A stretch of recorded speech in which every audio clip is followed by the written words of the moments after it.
ভাবির জামাই মাল ডোল দিছে।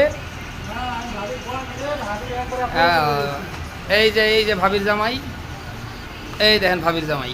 যাক, এখন ক ভাবির জামাই কি অবস্থা, কাজ কাম জরুরি শিনমেনের কাজ কাম কিরকম লাগতেছে?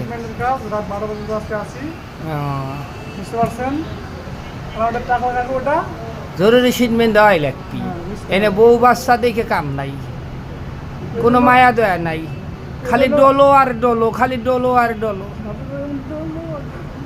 তা যাক, ভাবি যে তোমাকে ছুঁয়ে চলিয়ে গেল, তোমার কি অনুভূতিটা কিরকম হচ্ছে? ভাবি যে আজকে পড়াশোনা খাচ্ছে, যা বলে বোঝাতে পারবো না। যাক, ভাবির উদ্দেশ্যে কিছু কইয়া দাও। তুমি আবার কালকে মনে হয় ভাবির এই ভিডিও দেখাবা। জি না, এই ভিডিও তো ইউটিউবে চলে যাবে। দেখাও, তাহলে তো আমার মান সম্মান সব শেষ। যা যাক, তুমি ভাবি সম্পর্কে বলো। ভাবি তো হলে সেক্সি ভাবি, বুঝছো? ভাবি সম্পর্কে কি বলবো? এই যে ভাবি নিয়ে যে এত লড়াচড়া করো, ভাবি কি কিছু আশা পয়সা দিছে? ভাবি আজকে বাসায় যা কলা খাবি, বুঝছো? তোমাকে কলার মিঠা লাগে না, সারাদিন মিঠা লাগে, কিন্তু তোমার মিঠা লাগে, বুঝতে পারিস? তা যাক, ঘটনা হয়েছে, সিমেন্টের কাজ চলতেছে, কিছু করার নাই,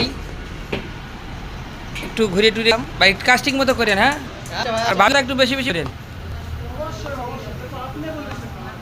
আমার তো ভাবি না, বুঝছেন? আমার প্রতিবেশী, আর তোমাকে হলে ভাবি। যাক, ভাবিরা যে তোমাকে থুয়ে গেছে, মনের ভিতরে একটু কষ্ট নেওয়ার কোনো কারণ নাই। ভাবিরা আজকে মনে করেন ভালো কিছু দিন যাবে নি, আগে ভাই গেছে, আর আমাকে তো কপালি করা, আমরা তো মানে কিছু বলার নাই।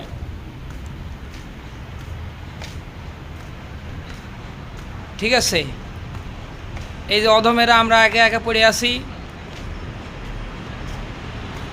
আমাদের দুঃখ বোঝার মতো কেউ নাই। এই যে আমাদের আরেক মুরব্বী আছে এখানে, মুরব্বীর মনের কষ্টটা তো আমরা দূর করতে পারতেছি না, অনেক চেষ্টা করতেছি মুরব্বী, কিন্তু মনের কষ্টটা দূর করতে পারতেছি না। যাক মুরব্বী, তো মুরব্বী রাত 10টা পর্যন্ত যদি করতেছ, তাতে কি রাগ করবে না? আচ্ছা, যাক, ভাবি কি দেয় দেয়